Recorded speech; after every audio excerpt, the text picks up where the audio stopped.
Hare Krishna, everybody. Welcome back to the daily readings of Srila Prabhupada's books. We're here in the live studios in Govardhan, ISKCON Bhaktivedanta Ashram, in the Bhajan Kutir of yours truly. Again, we will be for the next couple of nights. Then we'll move to Delhi. We've reached the 24th chapter of the Srimad-Bhagavatam. We're moving quite along. Yesterday we read 44 pages. Quite a bit. And okay, let's hear Sanatana Goswami's glorification of the Srimad-Bhagavatam, which is deep and enriched and can help us to understand what we're reading. It goes like this.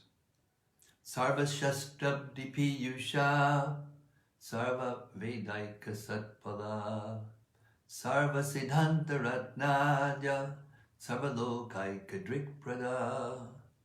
O nectar from the ocean of all scriptures, singular fruit of all the Vedas, rich mine of the precious gems of all conclusive truths, you are the only giver of sight to all the worlds. Sarva Bhagavata Prana Srimad Bhagavata Prabho Kalidwandodita Ditya Shri Krishna Parivartita. O life air of the Supreme Lord's devotees, O Master Srimad Bhagavatam, you are the sun risen in the darkness of Kali. You are the exact image of Sri Krishna. Paramananda Pataya Prema Varshakshadayate Sarvada Sarvasevyaya Shri Krishnaya Namostume. I bow down to you who are supremely blissful to read. Your every syllable pours down a flood of prema. You can always be served by everyone. You are Sri Krishna himself. Madeka Bando Matsangin Madguro Man Mahadana Man Nistadaka Mad Bhagya Mad Ananda Namostute. My only friend, my constant companion, my spiritual master, my great wealth, my savior, my good fortune, my source of ecstasy, I bow down to you. Asadu, saduta dayan, atini chochatakara, hanamun chagadachin mam, premna rit kantayospura. O bestower of saintliness to the unsaintly, O exalter of the most fallen, please never leave me. Always appear in my heart and my voice with pure love. Om Namo Bhagavate Vasudevaya. Om Namo Bhagavate Vasudevaya. Om Namo Bhagavate Vasudevaya. Om Namo Bhagavate Om Namo Bhagavate Vasudevaya. Vasudevaya. Om Namo Bhagavate Vasudevaya. Okay, we reached chapter 24, third canto. And the title of the chapter is the Renunciation of Kardama Muni. So we heard about, in the last chapter, how Kardama Muni and Devahuti enjoyed for a very long time before she got pregnant and bore 9 daughters. So that's where we are, that's where we stand. And she's asked Kardama Muni that if you go, because there was a deal, it was kind of like a prenup. Nowadays they call it prenup to try to protect each other from whatever financial disaster. But this prenup was, he says, okay, I'll do this, but then when child comes, then I'm going to the forest and continuing with my spiritual advancement. Very rare.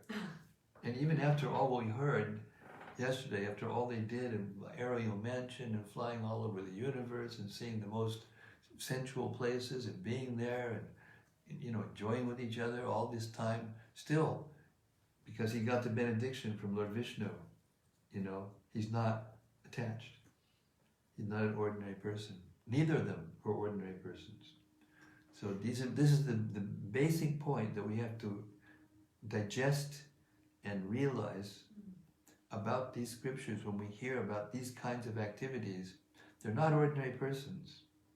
Lord Vishnu knew that he was going to appear to them as their son, and therefore he fulfilled all of their desires. That's how kind Krishna is.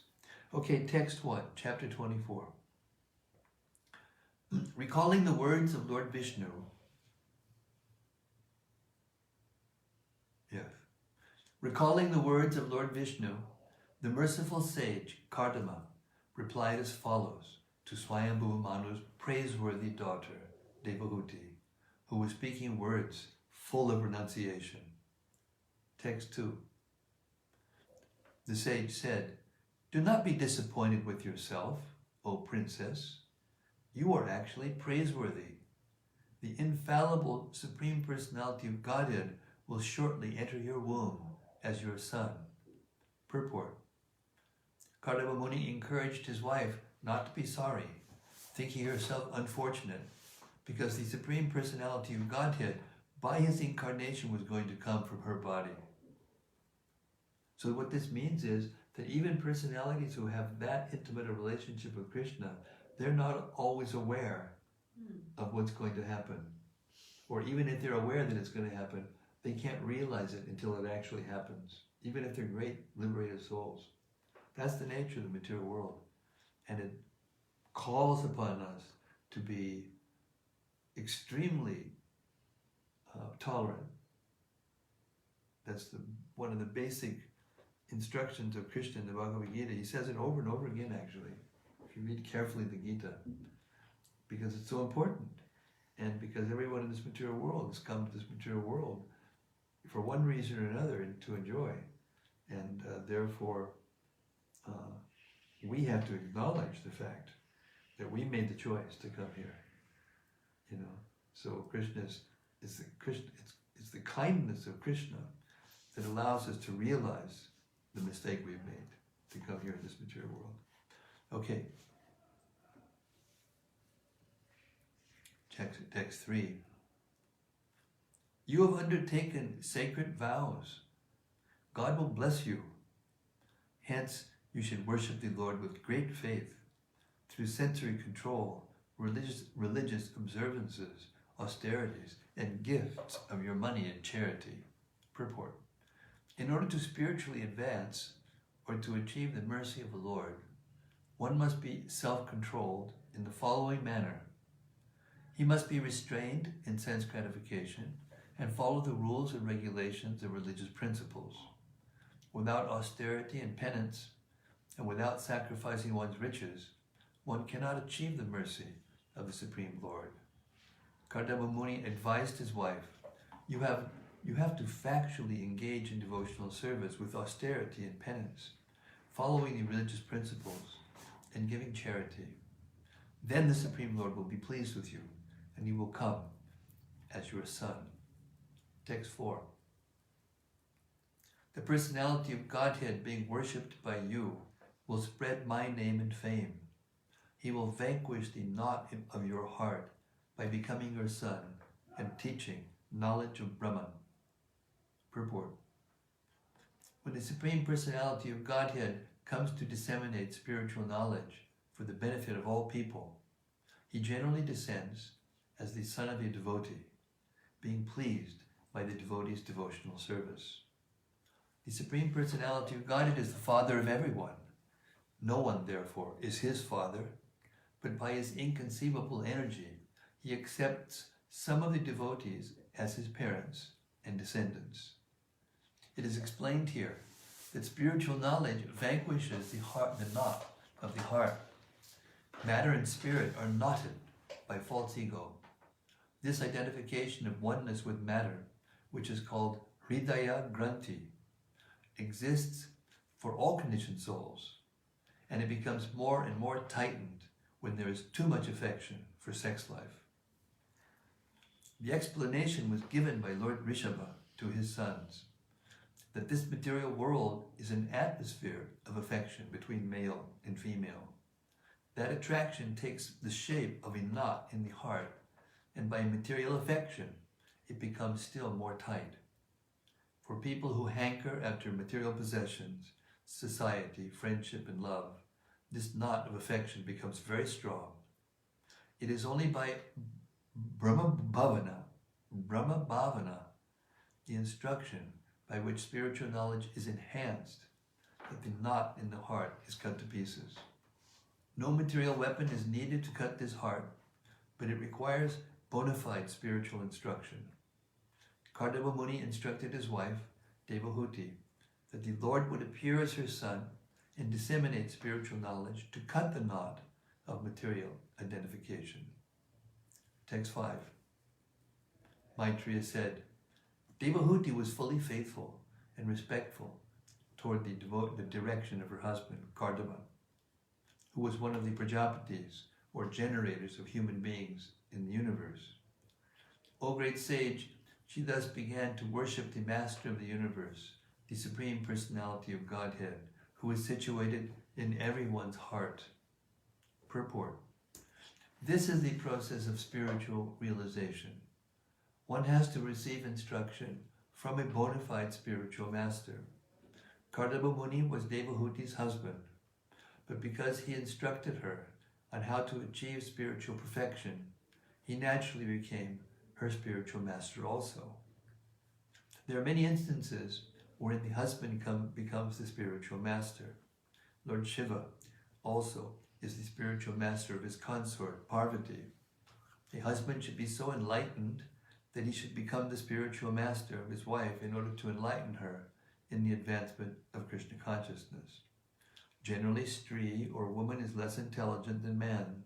Therefore, if the husband is intelligent enough, the woman gets the great opportunity for spiritual enlightenment. We want to make the point here that sometimes in the Kali Yuga, it's the woman who delivers the husband. Here it is clearly said, Samyak Shadhaya, that with great faith one should receive knowledge from the spiritual master, and with great faith execute the performance of service. Srila Vishwanath Chakravarti Thakur, in his commentary on Bhagavad Gita, has especially stressed the instruction of the spiritual master. One should accept the instruction of the spiritual master as one's life and soul.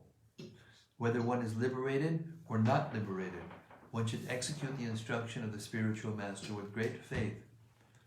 It is also stated that the Lord is situated in everyone's heart. One does not have to seek the Lord outside. He is already there. One simply has to concentrate on one's worship in good faith, as instructed by the bona fide spiritual master, and one's efforts will come out successfully. It is also clear that the Supreme Personality of Godhead does not appear as an ordinary child. He appears as he is. It is, as stated in Bhagavad Gita, he appears by his own internal potency, Atma Maya. And how does he appear? He appears when pleased by the worship of a devotee. A devotee may ask the Lord to appear as her son. The Lord is already sitting within the heart, and if he comes out from the body of the devotee, it does not mean that the particular woman becomes his mother in the material sense. He is always there, but in order to please his devotee, he appears as her son. Text 6. After many, many years, the Supreme Personality of Godhead, Madhusudana, the killer of the demon Madhu, having entered the semen of Kardama, appeared in Devahuti just as fire comes from wood in a sacrifice. Purport.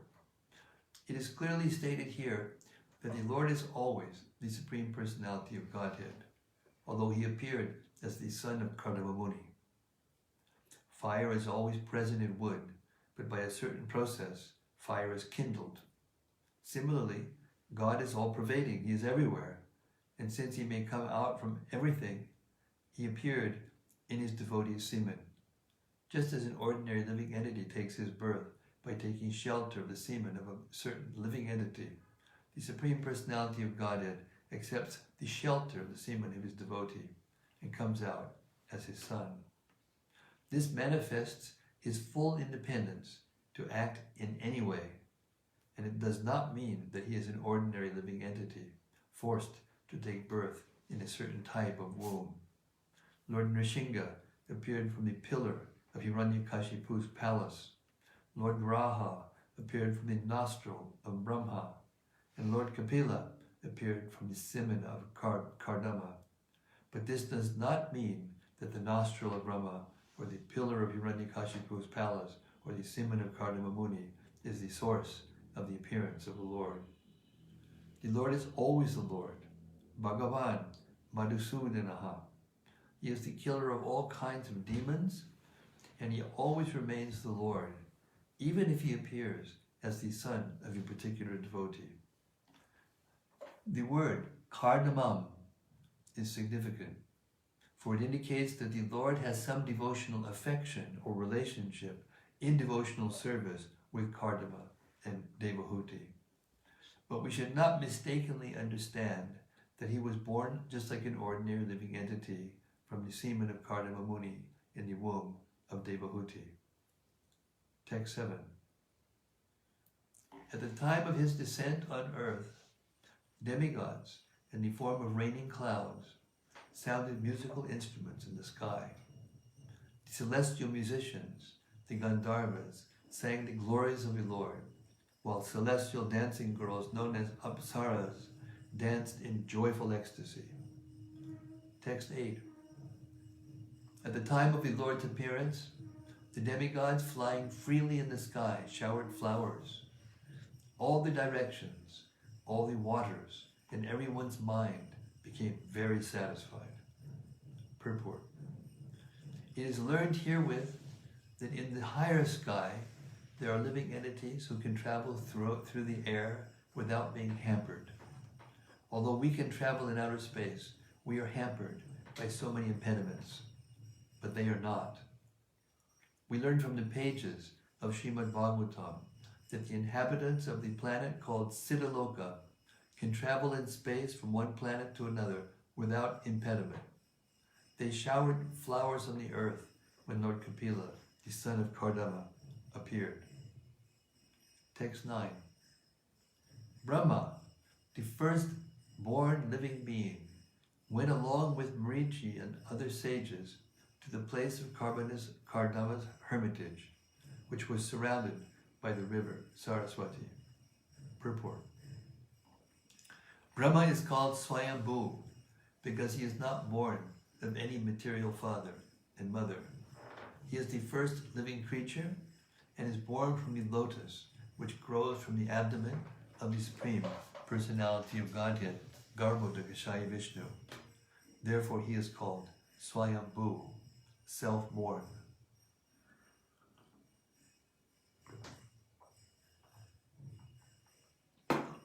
Text 10.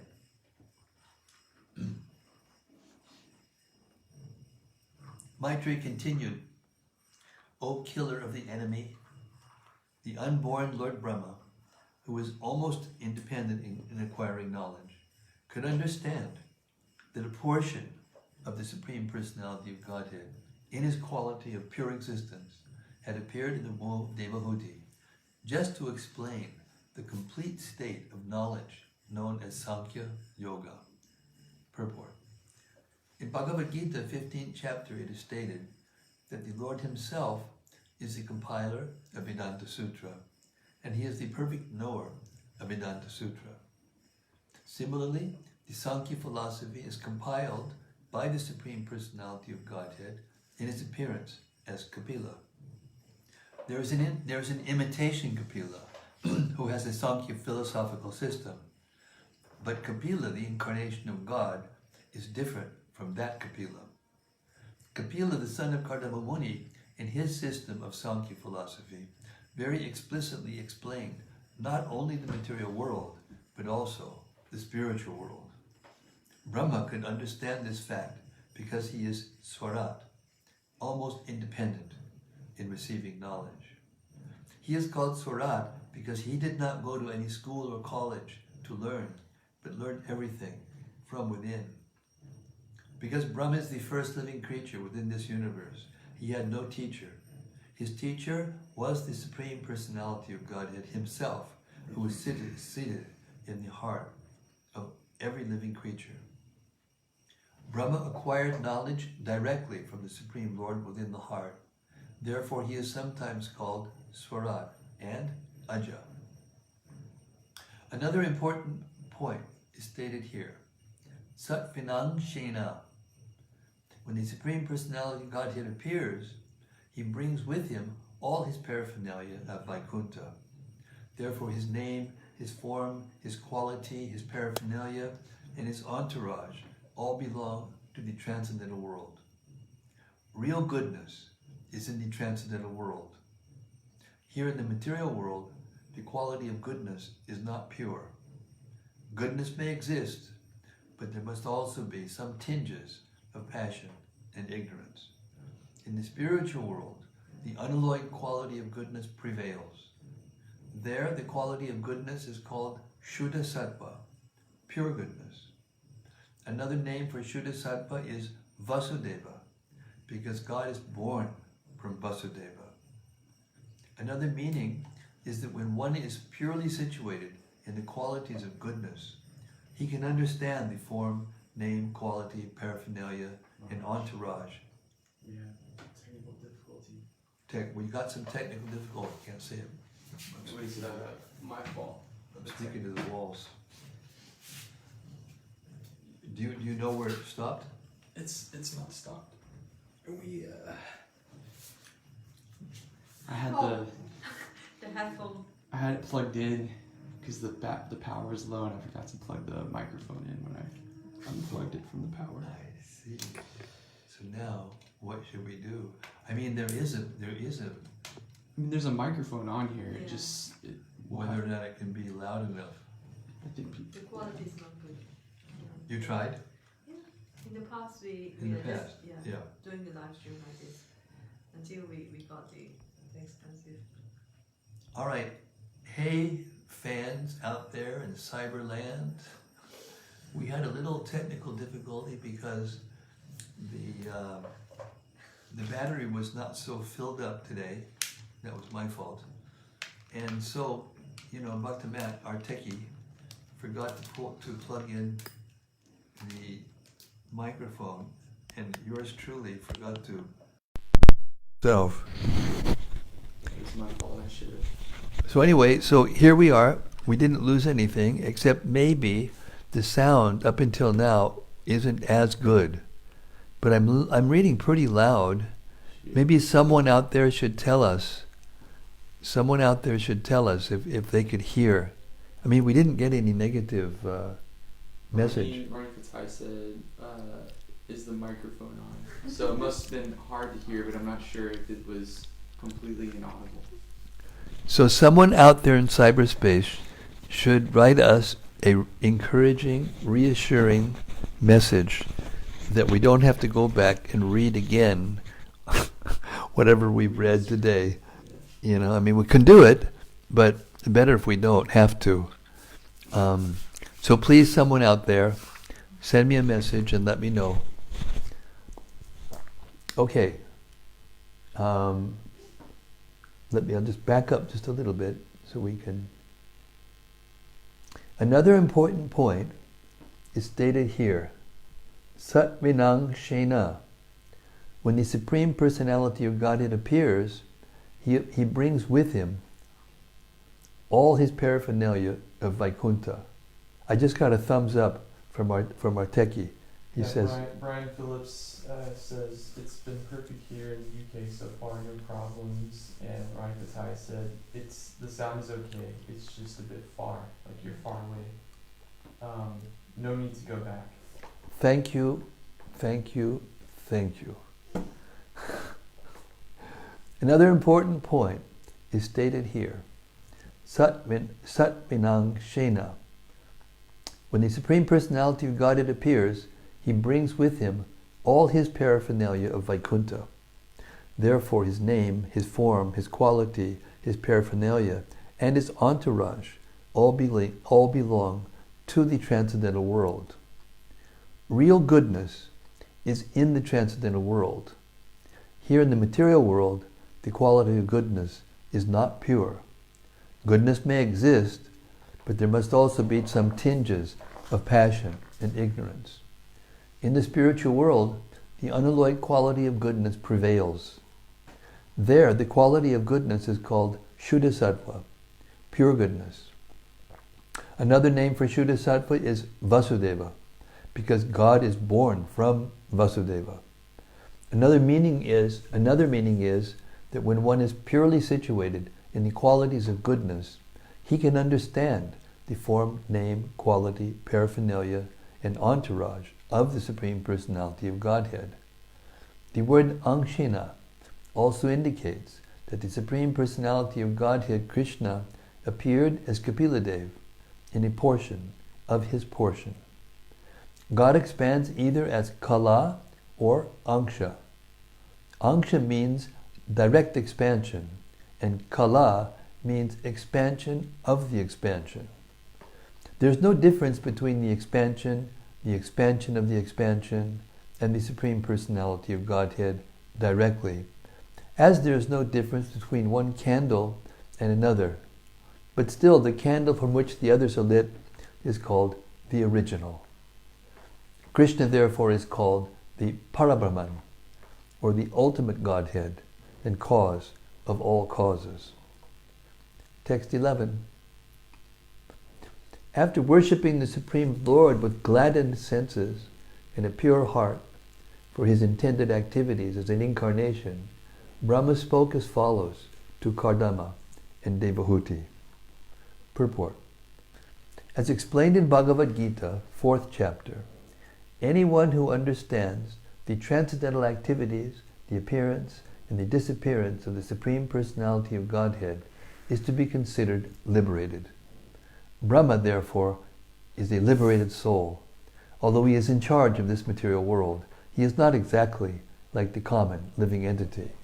Since he is liberated from the majority of the follies of the common living entities, he was in knowledge of the appearance of the Supreme Personality of Godhead, and he therefore worshipped the Lord's activities, and with a glad heart he also praised Kardama Muni, because the Supreme Personality of Godhead as Kapila had appeared as his son.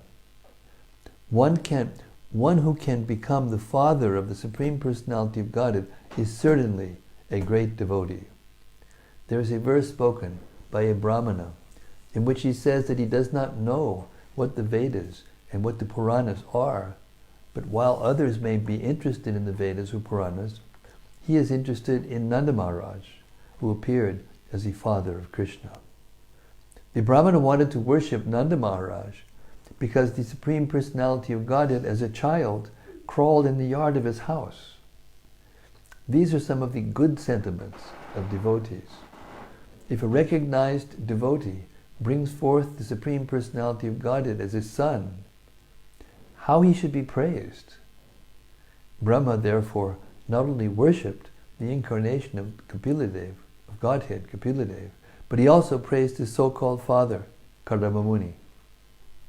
Text 12. Lord Brahma said, "My dear son Kardama, since you have completely accepted my instructions without duplicity, showing them proper respect, you have worshipped me properly. Whatever instructions you took from me, you have carried out, and thereby you have honored me." Purport.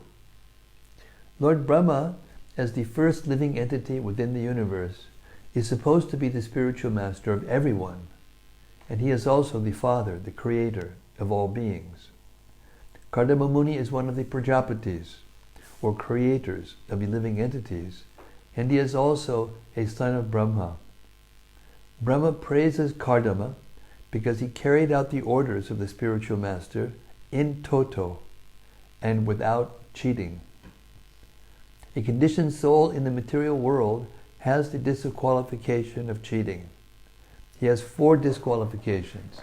He is sure to commit mistakes, he is sure to be illusioned, he is prone to cheat others, and his senses are imperfect. But if one carries out the order of the spiritual master by disciplic succession or the parampara system, he overcomes the 4 defects. Therefore, knowledge received from the bona fide spiritual master is not cheating. Any other knowledge which is manufactured by the conditioned soul is cheating only. Brahma knew well that Kardama Muni exactly carried out the instructions received from him and that he actually honored his spiritual master.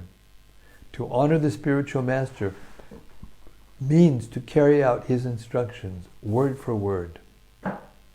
Text 13. Sons ought to render service to their father exactly to this extent.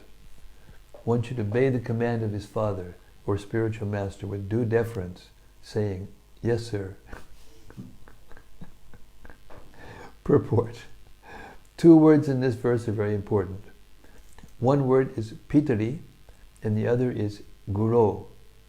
The son or disciple should accept the words of his spiritual master and father without hesitation. Whatever the father and the spiritual master ordered should be taken without argument. Yes, there should be no instance in which the disciple or the son says, "This is not correct. I cannot carry it out." When he says that he has fallen, the father and the spiritual master are on the same platform, because the spiritual master is the second father. The higher classes are called dvija, twice born. Whenever there is a question of birth, there must be a father. The first birth is made possible by the actual father, and the second birth is made possible by the spiritual master. Sometimes the father and the spiritual master may be the same man, and sometimes they are different men. In any case, the order of the father or the order of the spiritual master should be carried out without hesitation, with an immediate yes. There should be no argument. That is real service to the father and to the spiritual master. Vishwanath Chakravarti Thakur has stated that the order of the spiritual master is the life and soul of the disciples. As a man cannot separate his life from his body, a disciple cannot separate the order of the spiritual master from his life. If a disciple follows the instruction of the spiritual master in that way, he is sure to become perfect. This is confirmed in the Upanishads. The import of Vedic instruction is revealed automatically only to one who has implicit faith in the Supreme Personality of Godhead and in his spiritual master. One may be materially considered an illiterate man, but if he has faith in the spiritual master as well as in the Supreme Personality of Godhead, then the meaning of scriptural revelation is immediately manifested before him. Text 14. Lord Brahma then praised Kardama Muni's nine daughters, saying, "All your thin-waisted daughters are certainly very chaste. I am sure they will increase this creation by their own descendants in various ways." Purport. In the beginning of creation, Brahma was concerned, more or less, with increasing the population. And when he saw that Kardama Muni had already begotten 9 nice daughters, he was hopeful that through the daughters many children would come who would take charge of the creative principle of the material world. He was therefore happy to see them. The word Sumadhyama means a good daughter of a beautiful woman. If she has a thin waist, the woman is considered very beautiful. All the daughters of Kardama Muni were of the same beautiful feature. Text 15. Therefore today please give away your daughters to the foremost of the sages, with due regard for the girls' temperaments and likings, and thereby spread your fame all over the universe. Purport. The 9 principal rishis, or sages, are Marichi, Atri, Angira, Pulastya, Pulaha, Kratu, Brigu, Vishishta, and Atharva. All these rishis are most important, and Brahma desired that the 9 daughters already born of Kardama Muni be handed over to them. Here the 2 words are used very significantly, yatha shilam and yatha ruchi. The daughters should be handed over to the respective rishis not blindly, but according to the combination of character and taste. That is the art of combining a man and woman. Man and woman should not be united simply on the consideration of sex life. There are many other considerations, especially character and taste. If the taste and character differ between the man and woman, their combination will be unhappy. Even about 40 years ago, in Indian marriages, the taste and character of the boy and girl were first of all matched, and then they were allowed to marry. This was done under the direction of the respective parents. The parents used to astrologically determine the character and tastes of the boy and girl, and when they corresponded, the match was selected. This boy and this girl are just suitable, and they should be married. Other considerations were less important. The same system was also advised in the beginning of the creation by Brahma. Your daughters should be handed over to the rishis according to taste and character. According to the astrological calculation, a person is classified according to whether he belongs to the godly or demoniac quality. In that way, the spouse was selected. A girl of godly quality should be handed over to a boy of godly quality. A girl of demoniac quality should be handed over to a boy of demoniac quality. Then they will be happy. But if the girl is demoniac and the boy is godly, then the combination is incompatible. They cannot be happy in such a marriage. At the present moment, because boys and girls are not married according to quality and character, most marriages are unhappy and there is divorce. It is foretold in the 12th canto of the Bhagavatam that in this age of Kali, married life will be accepted on the consideration of sex only. When the boy and girl are pleased in sex, they get married. And when there is deficiency in sex, they separate. That is not actual marriage, but a combination of men and women like cats and dogs. Therefore, the children produced in the modern age are not exactly human beings. Human beings must be twice born. A child is first born of a good father and mother, and then he is born again of the spiritual master and the Vedas. The first mother and father bring about his birth into the world, and the spiritual master and the Vedas become his second father and mother. According to the Vedic system of marriage, for producing children, every man and woman was enlightened in spiritual knowledge. And at the time of their combination to produce a child, everything was scrutinizingly and scientifically done. Text 16. O Kardama, I know that the original Supreme Personality of Godhead has now appeared as an incarnation by his internal energy. He is the bestower of all desired by the living entities, and he has now assumed the body of Kapila Muni. Purport. In this verse we find the words Purusham Avatirnam Samayaya. The Supreme Personality of Godhead is everlastingly, eternally the form of Purusha, the predominator or enjoyer. And when he appears, he never accepts anything of this material energy. The spiritual world is a manifestation of his personal internal potency, whereas the material world is a manifestation of his material or differentiated energy. The word Somayaya, by his own internal potency, indicates that whenever the Supreme Personality of Godhead descends, he comes in his own energy. He may assume the body of a human being, but that body is not material. In Bhagavad Gita, therefore, it is clearly stated that only fools and rascals, mudhas, consider the body of Krishna to be the body of a common human being. The word Shevadim means that he is the original bestower of all the necessities of life upon the living entities. In the Vedas also it is stated that he is the chief living entity and that he bestows all the desired necessities of other living entities. Because he is the bestower of the necessities of all others, he is called God. The Supreme is also a living entity. He is not impersonal. As we are individual, the Supreme Personality of God is also individual. But he is the Supreme Individual. That is the difference between God and the ordinary living entities. The materialists, they have this ultimate question, when we talk about the original source, they say, well, what was the source of God? Who's the source of God? It means that they haven't accepted the definition of God, therefore they have no idea who God is or what God is, and therefore they're saying that someone must be the Father of God.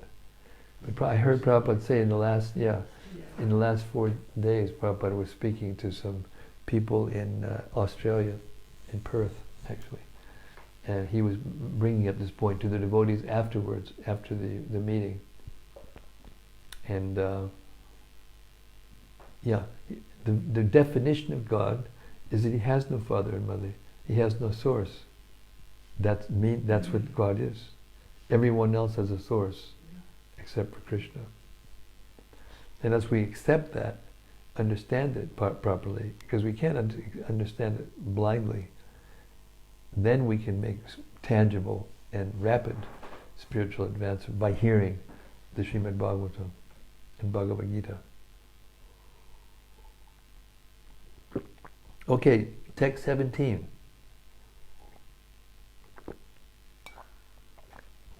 By mystic yoga and the practical application of knowledge from the scriptures, Kapila Muni, who is characterized by his golden hair, his eyes just like lotus petals, and his lotus feet, which bear the marks of lotus flowers, will uproot the deep-rooted desire for work in this material world. Purport. In this verse, the activities and bodily features of Kapila Muni are very nicely described. The activities of Kapila Muni are forecast herein. He will present the philosophy of Sankhya in such a way that by studying his philosophy, people will be able to uproot the deep-rooted desire for karma, fruitive activities. Everyone in this material world engages in achieving the fruits of his labor. A man tries to be happy by searching the fruits of his own honest labor, but actually he becomes more and more entangled. One cannot get out of this entanglement unless he has perfect knowledge or devotional service. Those who are trying to get out of the entanglement by speculation are also doing their best, but in the Vedic scriptures we find that if one has taken to the devotional service of the Lord in Krishna consciousness, he can very easily uproot the deep-rooted desire for fruitive activities. Sankhya philosophy will be broadcast by Kapila Muni for that purpose. His bodily features are also described herein. Jnana does not refer to ordinary research work. Jnana entails receiving knowledge from the scriptures through the spiritual master by disciplic succession. In the modern age, there is a tendency to do research by mental speculation and concoction. But the man who speculates forgets that he himself is subject to the 4 defects of nature. He is sure to commit mistakes, his senses are imperfect, he is sure to fall into illusion, and he is cheating. Unless one has perfect knowledge from disciplic succession, he simply puts forth some theories of his own creation. Therefore, he is cheating people. Jnana means knowledge received through disciplic succession from the scriptures, and Vijnana means practical application of such knowledge. Kapila Muni's Sankhya system of philosophy is based on Jnana and Vijnana. Text 18. Lord Brahma then told Devahuti, "My dear daughter of Manu, the same Supreme Personality of Godhead who killed the demon Kaitaba is now within your womb. He will cut off all the knots of your ignorance and doubt. Then he will travel all over the world." Purport. Here the word avidya is very significant. Avidya means forgetfulness of one's identity. Every one of us is a spirit soul, but we have forgotten. We think, I am this body. This is called avidya. Samshaya granti means doubtfulness. The knot of doubtfulness is tied when the soul identifies with the material world. That knot is also called ahankara, the junction of matter and spirit. By proper knowledge received from the scriptures in disciplic succession, and by proper application of that knowledge, one can free himself from this binding combination of matter and spirit. Brahma assures Devahuti that her son will enlighten her, and after enlightening her, he will travel all over the world, distributing the system of Sankhya philosophy. The word Samshaya means doubtful knowledge. Speculative and pseudo-Vedic yogic knowledge is all doubtful. At the present moment, the so-called yoga system is prosecuted on the understanding that by agitation of the different stations of the bodily construction, one can find that he is God. The mental speculators think similarly, but they are all doubtful. Real knowledge is expounded in Bhagavad Gita. Just become Krishna conscious. Just worship Krishna and become a devotee of Krishna. That is real knowledge. And anyone who follows that system becomes perfect without a doubt. Text 19. Your son will be the head of all the perfected souls. He will be approved by the acharyas, expert in disseminating real knowledge, and among the people he will be celebrated by the name Kapila. As the son of Devahuti, he will increase your fame. Purport. Sankhya philosophy is the philosophical system enunciated by Kapila, the son of Devahuti. The other Kapila, who is not the son of Devahuti, is an imitation. This is the statement of Brahma, and because we belong to Brahma's disciplic succession, we should accept his statement that the real Kapila is the son of Devahuti, and that real Sankhya philosophy is the system of philosophy which he introduced and which will be accepted by the acharyas, the directors of spiritual discipline. The word susamata,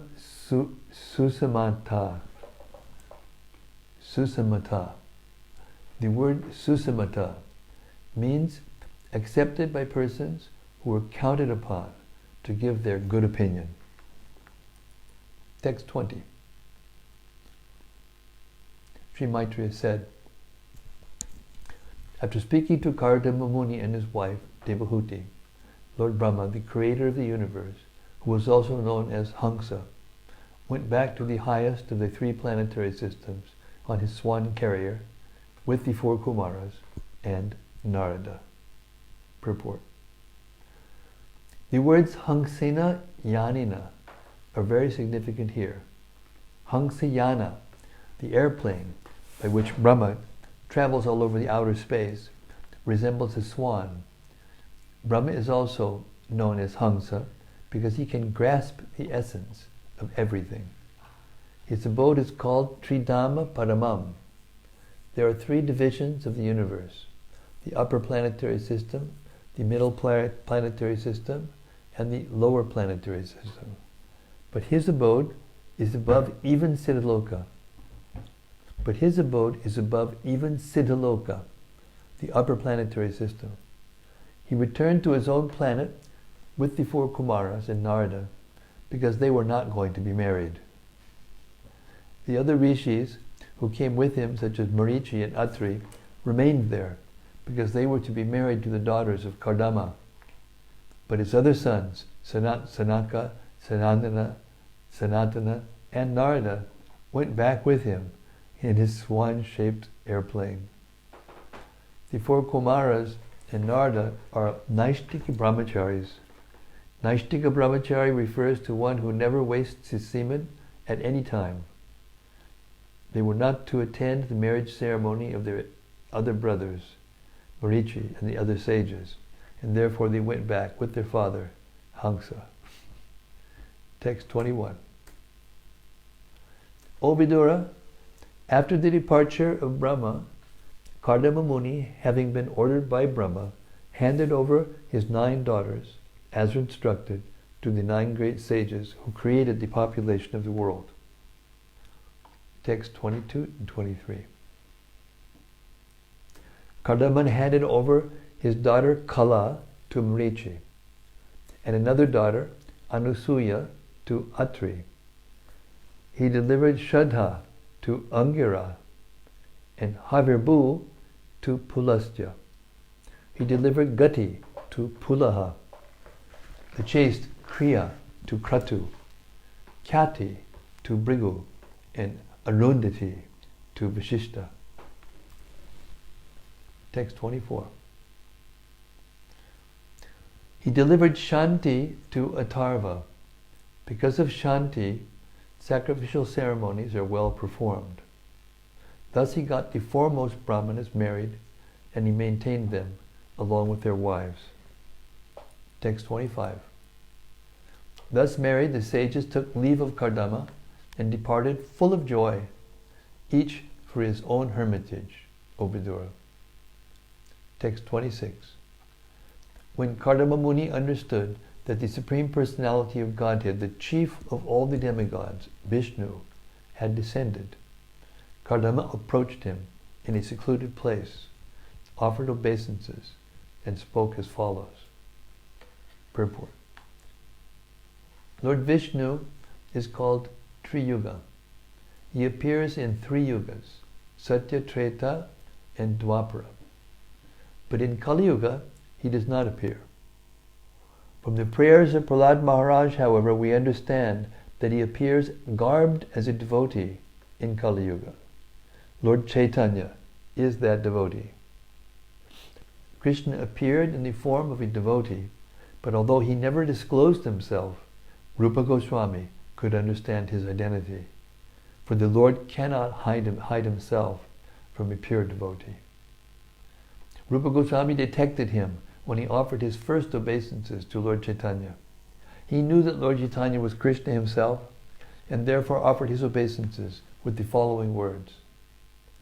I offer my respects to Krishna, who has now appeared as Lord Chaitanya. This is also confirmed in the prayers of Prahlad Maharaj.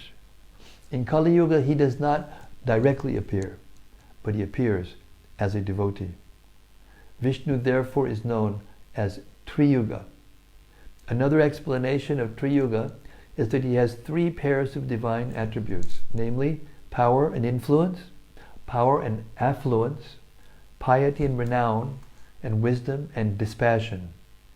According to Sridhar Swami, his 3 pairs of opulences are complete riches and complete strength, complete fame and complete beauty, and complete wisdom and complete renunciation. There are different interpretations of Triyuga, but it is accepted by all learned scholars that Triyuga means Vishnu. When Kardama Muni understood that his son Kapila was Vishnu himself, he wanted to offer his obeisances. Therefore, when Kapila was alone, he offered his respects and expressed his mind as follows. And I'm going to stop there because I need to stop early because I have to take more rest because of my situation. And I also have to go right away to pass away. So I'll be back in just a couple of minutes. Should I stop now or what should I do? Guidance from the sadhus. Should I go in and come back and then ask for reflections, or should I just...